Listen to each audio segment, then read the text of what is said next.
ఈ వీడియోని 10 మందికి షేర్ చేయండి. ఏమరా కేసులు పెడితే భయపడతానా? కేసులు పెడితే నా నోరు మూసుకుంటుందని నువ్వు అనుకుంటున్నావా? పేరెంట్స్ నోరు మూసుకున్నారు, మీరు అన్ని నోరు మూసుకొని మాట్లాడుతూ ఉన్నారు. వీళ్ళు నీ కేసులకు నేను అన్యాయం పైన ప్రశ్నించకుండా ఉంటానని నువ్వు అనుకుంటున్నావా? ఇప్పుడు కనిపిస్తున్నటువంటి క్యూఆర్ ఏదైతే ఉందో దాన్ని స్క్రీన్ షాట్ తీసుకొని ఫోన్ పే గానీ గూగుల్ పే గానీ ఈ క్యూఆర్ కి మీకు తోచిన సహాయం చేయండి. ఇవి నా అకౌంట్ లోకే వస్తాయి. 10 సంవత్సరాలుగా ఏ రోజు కూడా నాకు సహాయం చేయమని అడగలేదు. ఈ రోజు అడగాల్సిన పరిస్థితి వచ్చింది. కారణం చెప్తాను వినండి. అసలు ఏం చేసిన పోయి నేను అంటే నన్ను నమ్మి సబ్స్క్రైబ్ చేసిన ఎప్పుడైనా అన్యాయంగా ఫేక్ ప్రమోషన్స్ చేసి డబ్బులు సంపాదించిన కాదు కదా. అరే సమాజంలో సామాన్యులకు అన్యాయం జరిగితే నిలబడి ప్రశ్నించిన కానీ రోజు నన్ను ఏం చేసి కేసులు వేస్తారా?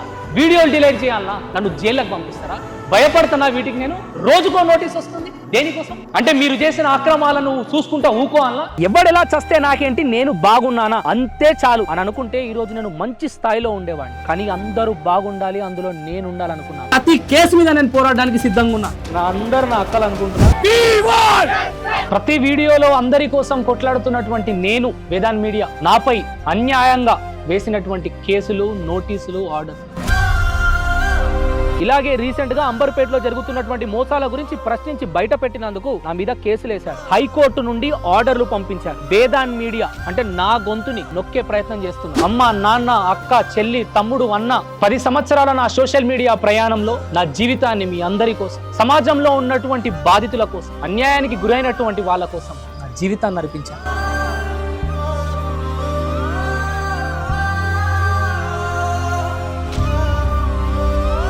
కోర్టు ఆర్డర్లను, నోటీసులను ఉల్లంఘించకుండా నా పైన వేసినటువంటి కేసులలో అబద్ధపు ప్రచారాలున్నా ఖచ్చితంగా ఈ న్యాయ పోరాటంలో నేను కూడా ముందుంటా. న్యాయ పోరాటానికి సంబంధించి కేవలం నిజాయితీగా ఉంటే సరిపోదు, దానికి ధనబలం కావాలని ఇప్పుడే అర్థం చేసుకుంటున్నా. దానికే మీ సహాయం కోరుకుంటున్నా. అన్నా, సత్యం ఎప్పుడు గెలుస్తుంది, కానీ దానికి సైన్యం కావాలి. ఈ వీడియో చూస్తున్న నువ్వే నా సైన్యం. మీరు చేసే సహాయం నాకు కాదు, అన్యాయం జరిగిన సామాన్యులకు. అసలు చిన్న పిల్ల సార్, ఏం చేసింది సార్ మా పాప?